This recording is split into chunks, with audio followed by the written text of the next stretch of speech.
La hemorragia, por diferentes factores, una hemoptisis masiva en un paciente con una tuberculosis activa, con un aneurisma de Rasmussen, una bronquiectasia, un paciente con una hemorragia intraalveolar, en un paciente con Guillain-Pasteur, con un lupus, una hemorragia por una hemorragia digestiva, por una enfermedad ulceropéptica masiva, Forrester 3, etcétera, o un trauma por arma blanca, un trauma por un PAF, una serie de factores que produzcan hemorragia, o un paciente que tenga una coagulopatía por un CID, por trombocitopenia, que producen grandes hemorragias masivas, epíxtasis, ginecorragia, un aborto séptico, una amenaza de aborto, un aborto masivo, puede producir también grandes componentes de hemorragia.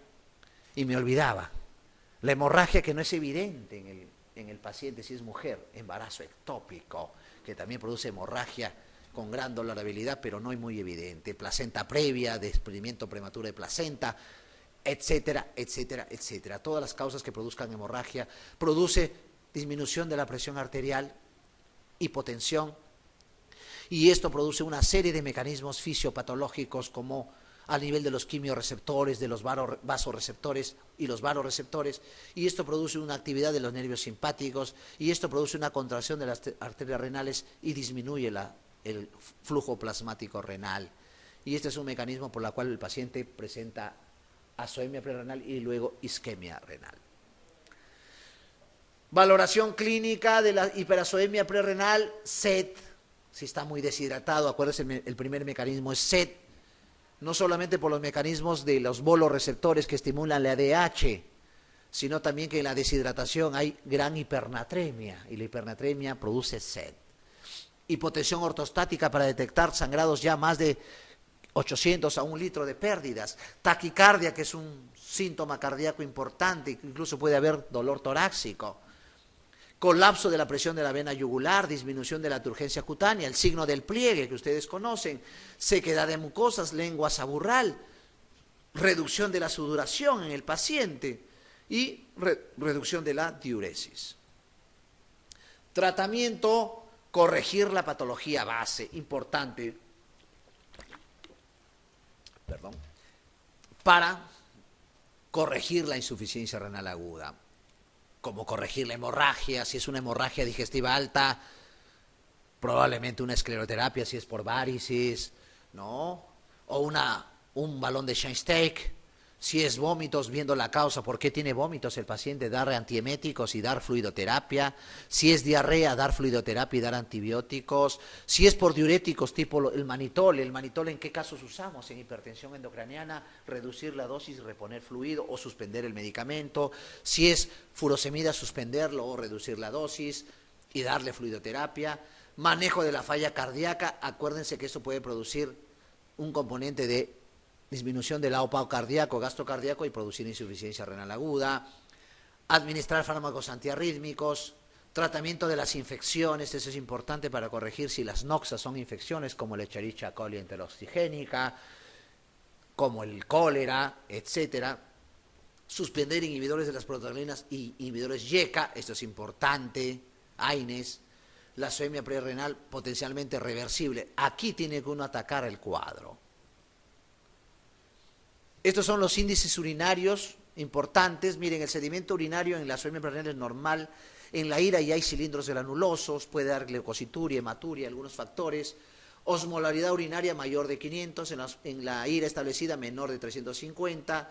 Sodio urinario, este es un dato importante, en azoemia prerenal es menor de 10 y en la ira es mayor de 40. Excreción fraccionada de sodio menor de 1 en la azoemia prerenal y mayor de 1 en la ira establecida. Y la normalización de creatinina en la azoemia prerenal generalmente es rápida. Lo hidrato, le doy expansores, si es un quemado, le doy plasma, corrijo en 24 o 48 horas. El otro dura semanas, incluso con tratamiento dialítico. Y vamos a la segunda pregunta.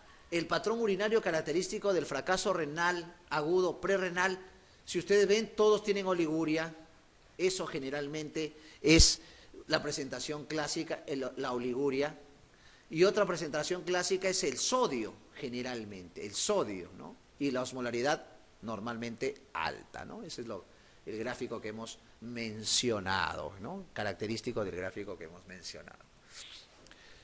La insuficiencia renal aguda, etiología, puede ser intrínseco o intrarrenal, vascular, grandes vasos, placa aterosclerótica, por ejemplo, un gran ateroma, trombosis de la vena renal o en un síndrome antifosfolipídico, trombosis de la vena renal en un paciente con gran proteinuria por un síndrome nefrótico, aneurisma de la aorta, una complicación masiva que da un tercer espacio con shock hipovolémico, vasculitis, y aquí tenemos una gama de patologías como lupus, poliangitis microscópica, Churez-Strauss, panarteritis nodosa, Goodpasture, Wegener, una serie de patologías que vamos a ir revisando en algunos puntos, sobre todo en alteraciones glomerulares. Intersticiales, tubulares, acuérdense que hay enfermedades glomerulares primarias y secundarias, las necrosis tubular agudas, isquémicas, nefrotóxicas. Las alteraciones hemodinámicas producen vasoconstricción renal, las nefrotoxinas también producen vasoconstricción, pero a la vez lesión tubular directa, o sea, tubulopatía, activación de la mácula densa, cilindros intratubulares, retrodifusión de fluidos y disminución del filtrado. Todos estos son factores para disminuir el filtrado glomerular. La insuficiencia renal aguda, necrosis tubular aguda isquémica por gran hipovolemia, una hipovolemia refractaria, una hipovolemia persistente, bajo gasto cardíaco, por ejemplo, en un shock cardiogénico. Acuérdense que la causa es infarto del miocardio, la primera causa de shock cardiogénico. Una vasoconstricción renal, una vasodilatación sistémica en un shock anafiláctico, por ejemplo. La ira prerrenal es reversible, la necrosis tubular aguda potencialmente reversible, pero cuando ya hay necrosis cortical, si persistió más de 4 semanas, eso ya es irreversible, el paciente ya es para diálisis permanente. Los índices, bueno, este es el mismo gráfico para recordar solamente a base de la pregunta, la osmolaridad urinaria siempre es mayor, el sodio urinario siempre es menor y la excreción fraccionada siempre es menor. Y no hay cilindros, no hay leucociturias, hematurias. Vamos a la tercera pregunta. Los familiares traen a urgencias a un hombre de 80 años, longevo, hipertenso conocido, o sea, ya era hipertenso, por un cuadro diarreico coleriforme, que cursa con gran deshidratación. El enfermo, o sea, hasta aquí podemos elucubrar que este paciente de 80 años ya tiene un daño, ya tiene una disminución de la depuración de creatinina por la edad. Ya tiene otro factor que es hipertenso, o sea, ya tiene una nefroangiosclerosis por la edad y por la hipertensión, segunda noxa. Y tiene un cuadro que lo descompensa, un cuadro diarreico agudo y sobre todo colérico. Paciente con esas diarreas coléricas, diarreas blanquecinas como agua de arroz, que generalmente no cursan con fiebre, pero con una gran deshidratación y gran mortalidad de incidencia más en zonas, sobre todo tropicales, como la India, el África, ¿no? Son las zonas de mayor incidencia de cólera en el mundo. Acuérdense que tuvimos una epidemia de cólera en la década del 90, a comienzos del 90, con gran morbimortalidad en los pacientes. Y hay un síndrome que se llama el síndrome del cólera seco. El síndrome del cólera seco es aquel paciente que no hace mucha diarrea. ¿Por qué? Porque todo el secuestro lo hace a nivel intestinal, hace perforación intestinal, todo un cuadro brutal desde un punto de vista médico, letal. Es el síndrome del cólera seco, no siempre cursa con diarreas. El enfermo está obnubilado, quiere decir que hay trastorno del sensorio, deshidratado, por supuesto, por la diarrea colérica, y oligúrico, o sea, hay un daño renal, hay una azoemia. Entonces, lo que podemos decir que el paciente tiene un contexto o es una insuficiencia renal crónica que se está reagudizando por un cuadro diarreico, una insuficiencia renal crónica por una nefroangiosclerosis, y que está haciendo un cuadro diarreico, está haciendo una insuficiencia renal crónica reagudizada, o es una insuficiencia renal aguda en un paciente que no tiene nefropatía, ¿no? Eso es lo que podemos elucubrar. La tensión arterial sistólica es de 80, o sea, comenzó a ser hipotensión. Era hipertenso y ahora es hipotenso. Entonces, más tiene para IRA, ¿no? Más que una IRC. La urea en sangre es 450, una gran uremia, y la creatinina 14. Estos son datos importantes, ¿no? Acuérdense, urea mayor de 200, generalmente, y creatinina mayor de 10, criterio de diálisis de urgencia. La excreción fraccionada de sodio es de 5%, un dato importantísimo. Generalmente es parte del contexto de la pregunta, pero normalmente no pedimos excreción fraccionada de sodio, pero a motivo de enseñanza y de examen es de utilidad para diferenciar una azoemia prerrenal de una renal. Vía de la sospecha, ¿cuál será? ¿Será un fracaso renal por pielonefritis? No, este es un diarrea colérica, no hay historia de infección urinaria. ¿Será una glomerulonefritis aguda? Generalmente la glomerulonefritis aguda es por estreptococo, brucela, hepatitis. La diarrea colérica, el cuadro coleriforme no da glomerulonefritis aguda, en frecuencia no. ¿Será una vasculitis con afectación intestinal y renal? No es una historia de vasculitis. Acuérdense que la vasculitis es de gente más joven, menos de 50, 40 años, no de un paciente de edad. ¿Será una uremia prerrenal? No, no es una uremia prerrenal. ¿Por qué? Porque tanto la creatinina como la urea han aumentado simultáneamente y eso es necrosis tubular aguda, ¿no? ¿Se dan cuenta?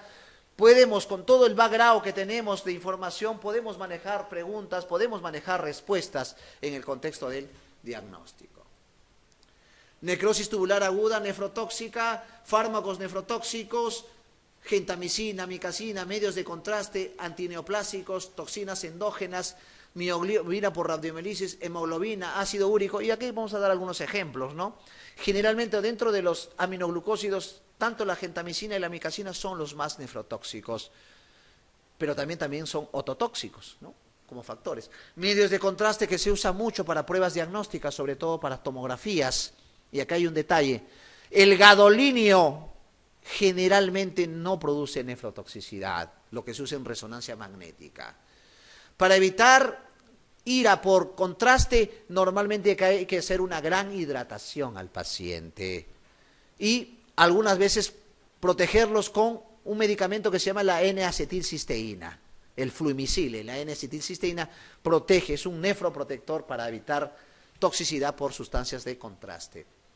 Antineoplásicos, tienen múltiples antineoplásicos para diferentes tipos de neoplasias, clorambucil, ciclofosfamida. Por ejemplo, el clorambucil produce síndrome tubular, tubulopatías, glomerulopatías. La ciclofosfamida produce cistitis hemorrágica. Acuérdense que la ciclofosfamida se usa mucho en lupus. Toxinas endógenas, aquí podemos larvar también la bilirrubina. La bilirrubina produce nefrotoxicidad en el paciente, por eso hay un síndrome hepatorrenal.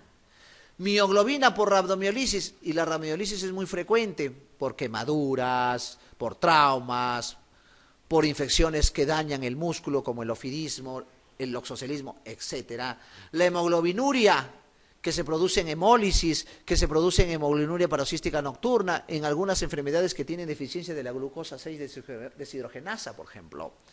El ácido úrico, muy característico en las artropatías gotosas, esas artropatías gotosas que no solamente afectan las articulaciones, produciendo tofos, podagras, sino también nefropatía gotosa, una alteración e infiltración del riñón. ¿Cuál de los siguientes cuadros es característico la aparición de cilindros hemáticos, generalmente? Les doy un detalle. Cuando hay hematuria y proteinuria, daño glomerular, no hay otro. Cuando hay hematuria y proteinuria, daño glomerular. Cilindros hemáticos, cilindros serios, cilindros granulosos, cilindros leucocitarios. Esa suma de cilindros se llama sedimento telescopado. El sedimento telescopado es casi patognomónico de las vasculitis. Y la vasculitis daña el glomérulo generalmente. Y el ejemplo más notorio de las vasculitis con sedimento telescopado, lupus. Pregunta de examen. El sedimento telescopado se ve en lupus, cilindros hemáticos, leucocitarios, cilindros, ¿no?, granulosos, hialinos, serios, generalmente. Aprovechando el sedimento urinario, acuérdense de la triada de Colombino. La triada de Colombino es la hematuria, la aciduria de la orina aséptica o piuria, son las características de la triada de Colombino que se ve en pacientes con tuberculosis renal. Orina aséptica, quiere decir que tiene cultivo o urocultivo negativo. Con hematuria y piuria, planteen triada de colombino, tuberculosis renal. Daño glomerular, no se olviden eso, es importante. Insuficiencia renal aguda, aminoglucósidos, ampliamente usado en infecciones urinarias. Usan por doquier la aminoglucósidos, como la gentamicina. La gentamicina tiene dos presentaciones, de 80 miligramos y de 660 miligramos. Y la micacina, que un aminoglucósido importante, tiene presentación de 250 y 500 miligramos. Siempre cuando voy a usar aminoglucósidos, por favor, depuración de creatinina. Supongamos que la depuración de creatinina sale al 50%, le doy la mitad de dosis. Si sale al 25%, le doy la cuarta mitad de dosis. Esa es la regla para usar aminoglucósidos. Contraindicación para usar aminoglucósidos, miastenia gravis. No se le da a pacientes con miastenia gravis aminoglucósidos cuando tienen infección urinaria. Se acumula en la corteza, daña el túbulo, el deterioro funcional renal, 7 a 10 días después de inicio del tratamiento, por eso es importante recabar esa información. Mucho más si se ha dado a dosis no idóneas y por más días. Generalmente debe ser máximo 5 días.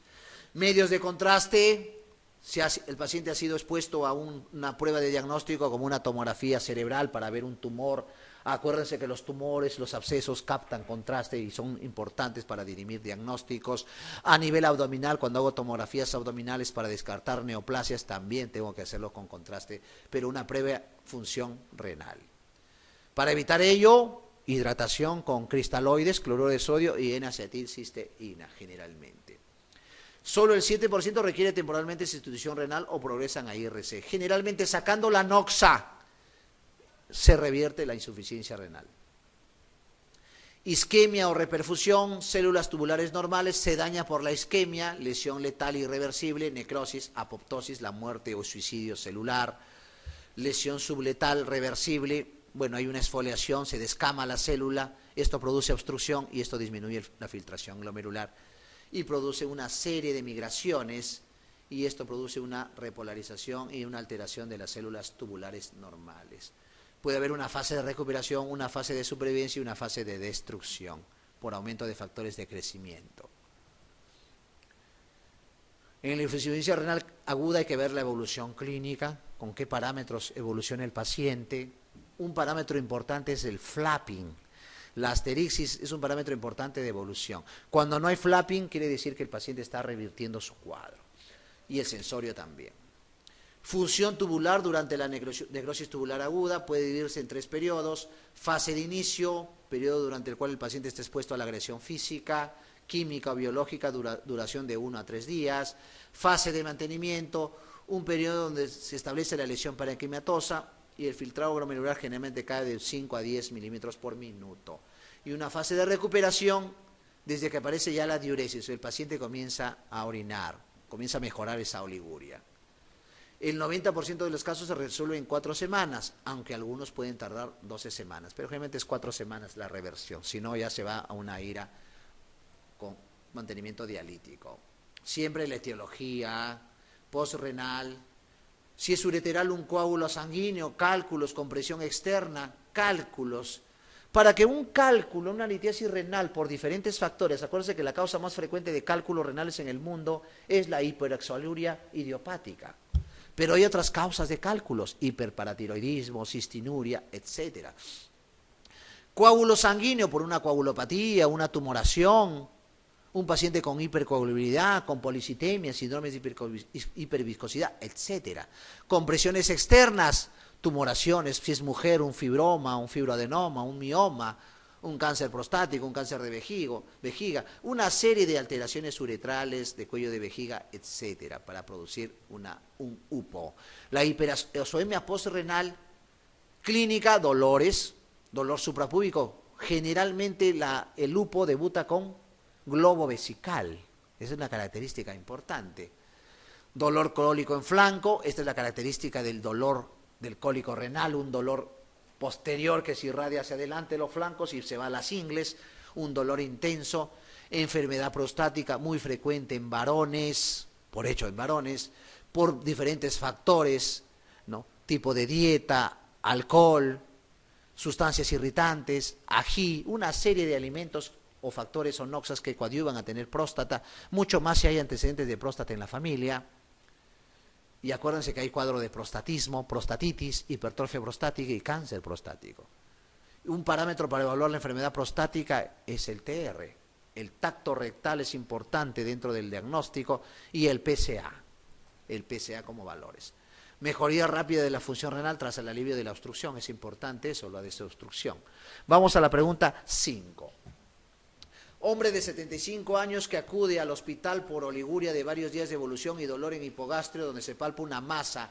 En el examen de sangre se detecta una creatinina de 3 miligramos decilitro y un potasio de 5.8 miliequivalentes litro.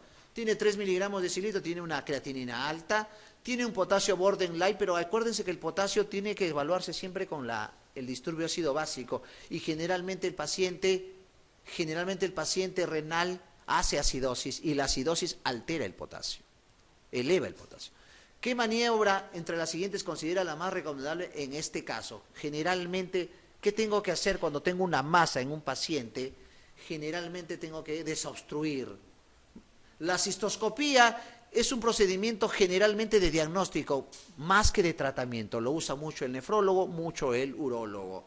La taca abdominal para ver el tipo de masa, pero no estoy solucionando nada con respecto al tratamiento. La urografía intravenosa generalmente se pide en pacientes que tienen anomalías renales o cálculos renales que no se evidencian a las placas.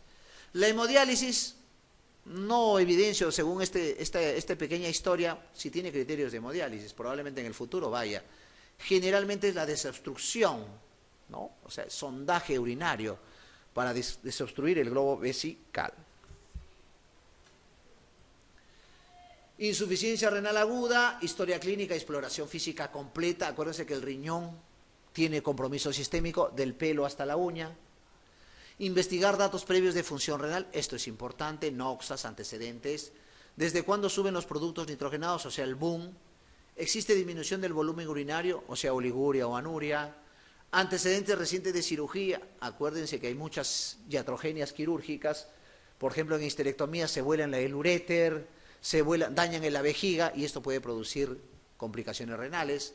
Ha habido episodios de hipotensión, sobre todo en los shocks hemorrágicos.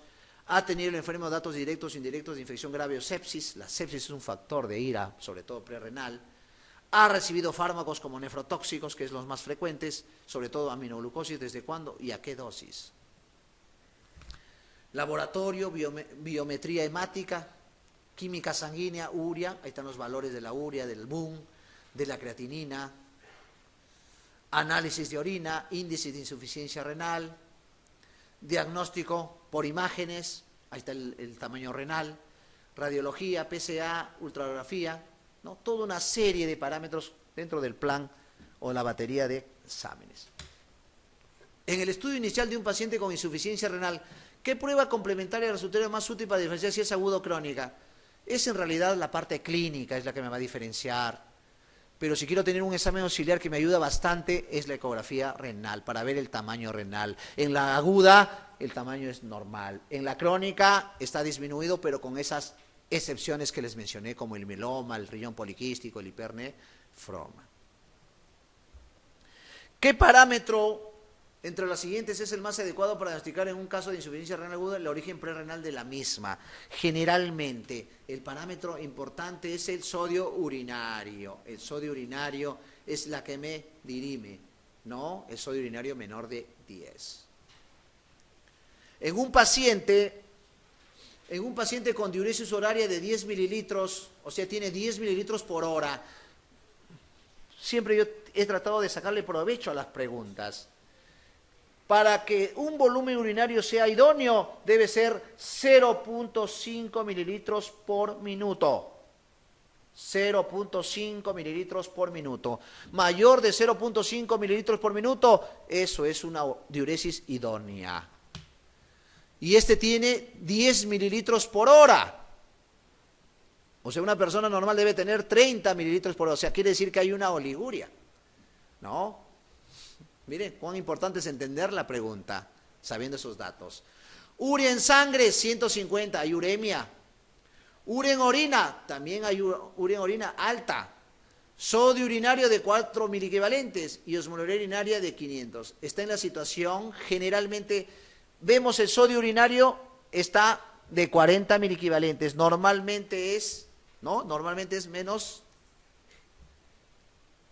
de, el sodio urinario generalmente menos de 10, ¿quién es? Generalmente, ¿no? Esta es una insuficiencia renal aguda ya por fracaso renal, ¿no? Generalmente, ¿no? El sodio urinario me disminuye, ¿no? En la ira por fracaso renal, prerrenal, ¿no? Prerrenal, ¿no? Menor de 10, prerrenal, mayor de 10, renal, según el cuadro, ¿no? No es un UPO, no es una necrosis cortical, no es una obstrucción de la arteria renal, según los datos que tengo información, yo puedo discernir solamente si es una insuficiencia renal aguda por fracaso prerrenal. Complicaciones metabólicas, tenemos la hipercalemia. Acuérdense que el riñón tiene la función de secretar potasio por el mecanismo aldosterónico.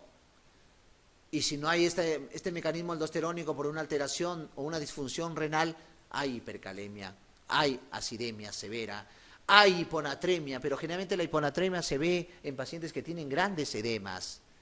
Pero esta hiponatremia puede ser no por los edemas, acuérdense que el renal agudo normalmente no hace edemas.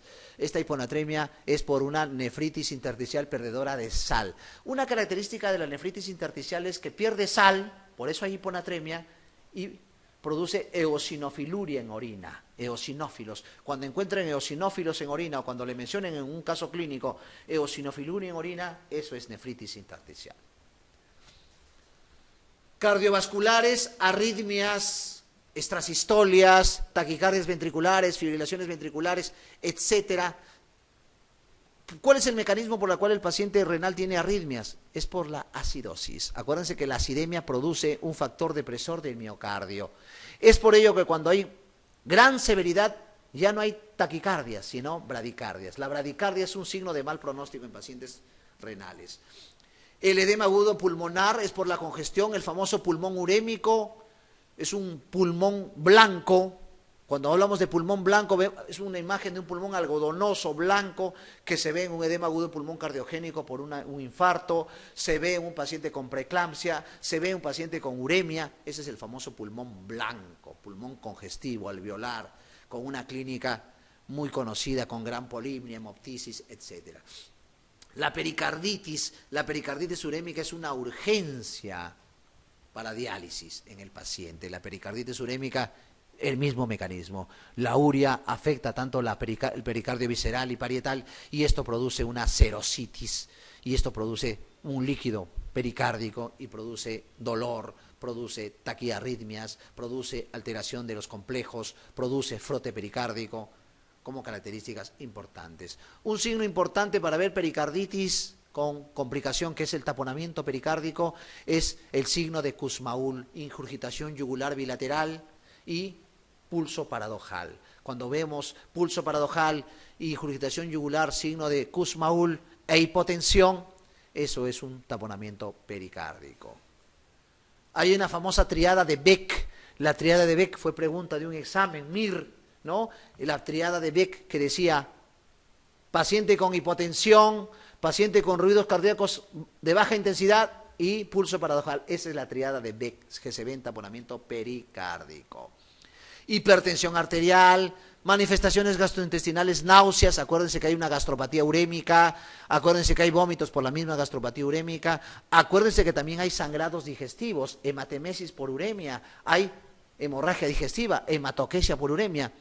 Antiguamente pensaban que era la urea misma la que producía esos sangrados. Actualmente es angiodisplasia urémica, la causa de los sangrados. Hematológicas, la anemia, que es la más frecuente y por múltiples factores, no solamente es eritropoyetina, como les dije. Pero también puede haber trombocitopenia. Pero si le preguntaran cómo están las plaquetas en el renal, generalmente están normales. Pero el funcionamiento es el que se altera. Hay una alteración de la agregación plaquetaria. Insuficiencia renal aguda, tratamiento, 6 niveles de actuación médica. La urgencia es vital para tratar la anoxia. Tratamiento inmediato, corregir la hiperpotasemia. ¿Cómo corrijo la hiperpotasemia? Con gluconato de calcio, insulina, furosemida, nebulizaciones con fenoterol. Ese es el tratamiento de la hiperpotasemia. El edema agudo de pulmón, ¿cómo lo corrijo antes de entrar a diálisis? Al paciente, diuréticos, vasodilatadores como la nitroglicerina, sangrías, morfina, etcétera. Acidosis metabólica severa, ¿cómo lo corrijo? Acuérdense que la acidosis metabólica es anion gap alto. Es la característica de la insuficiencia renal aguda, anion gap alto. Y esto se corrige con reposición de bicarbonato. Y la hiponatremia, ¿cómo se corrige? Viendo el déficit del sodio. Normalmente el sodio se corrige solo cuando tiene un valor menor de 120 miliequivalentes. Si tiene mayor de 120 no se corrige. Se trata la causa de fondo y se corrige solo el sodio. Evitar o corregir la causa de la ira en lo posible. Mejorar o eliminar las alteraciones funcionales renales. Mejorar o corregir la enfermedad de base es, por supuesto, tratar la causa de fondo. Evitar las complicaciones asociadas y un soporte nutricional. Todos estos factores mencionados, exceptuando la hiponatremia, son criterios de diálisis, exceptuando la hiponatremia. Tratamiento nutricional, médico sustitutivo, dieta enteral, parenteral, de acuerdo a la tolerancia del paciente. Acuérdense que tiene el paciente náuseas y vómitos. Dieta parenteral, hay que valorar las proteínas, hay que darles proteínas de alto valor biológico. Acuérdense que las proteínas en exceso son nefrotóxicas. Las kilocalorías de acuerdo a la talla, el peso y el IMC que tiene el paciente. El sodio, hay una gran teoría del sodio para la hipertensión y para el paciente renal. El potasio, de acuerdo, ¿no? Si tiene hipercalemia voy a bajar la concentración de potasio. Líquidos, de acuerdo a la tolerancia y de acuerdo a la sobrehidratación que tiene el paciente. Y el fósforo, para evitar los hiperparatiroidismos, sobre todo en renales crónicos. Tratamiento médico, diurético de asa, ¿no? Base fisiopatológica, transformación de la ira oligúrica a la no oligúrica. O sea, siempre un paciente que tiene oliguria, primero tengo que hidratarlo, manejar fluidoterapia y recién le doy diuréticos, ¿no? Evidencia, no tiene impacto sobre la mortalidad, o sea, no modifica, es netamente sintomático. Los diuréticos son sintomáticos, mas no modifican pronóstico. En la recuperación renal ni en el tratamiento dialítico. Incluso algunas veces exageramos dándole altas dosis de diuréticos y hacemos más daño renal, por eso es controversial algunas veces el uso. Simplifica el manejo de líquidos e hipercalemia, no modifican el pronóstico, eso es importante. La dopamina, que es un inotrópico, generalmente a dosis renales o dosis diuréticas es menos de 5 microgramos kilo minuto, esa es la dosis renales. Para dosis de shock séptico es más de 5 microgramos kilo minuto.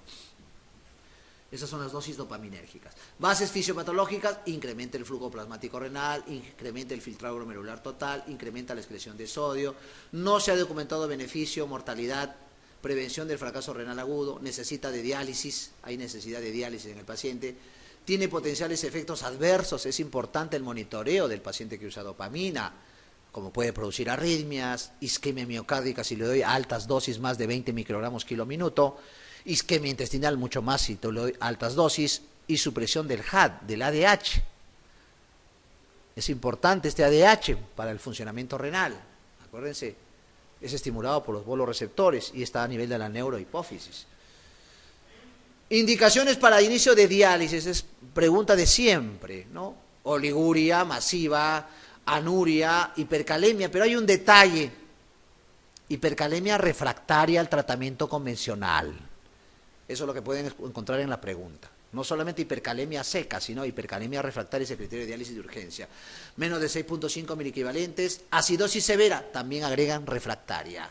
Hiperazoemia, concentración de urea más de 200 y creatinina más de 10, les comenté hace un momento.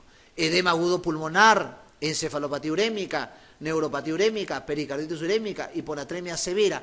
Generalmente, criterios de diálisis como tratamiento alternativo, pero diálisis de urgencia, hipercalemia refractaria, acidosis metabólica refractaria, edema agudo pulmonar, encefalopatía urémica, pericarditis urémica y anuria. Generalmente son los criterios de diálisis de urgencia más la urea, ¿no?